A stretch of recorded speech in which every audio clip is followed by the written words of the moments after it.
नमस्ते प्रणाम। हम भोजपुरी गायक सन्नी दिल वाले छोट मोट शादी किए हैं आज ही। देखिए हमारे दुल्हन है, देखिए दुल्हन है हमारी बहुत प्यारी, ठीक है।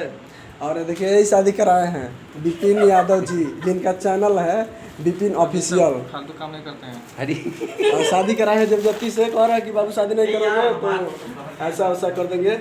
तो शूट हो रहा है यहाँ पे गोरखपुर में विपिन ऑफिशियल पे ऑफिस है, यहीं पे शूटिंग चल रही है हमारा। लाइट है नीचे कर ले।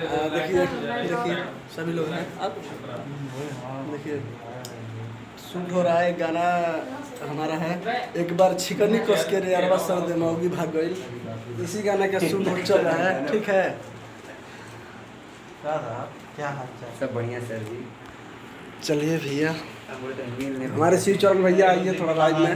ये हमारे छोटे भाई दोस्तों, शिव चरण भैया। हाय, हम शिवचरण जी हड़ताल बाजार से हैं। ये हम हमारे एक बार भाई हैं, तो हम चाहते हैं कि इनका भी चैनल सब्सक्राइब लाइक है और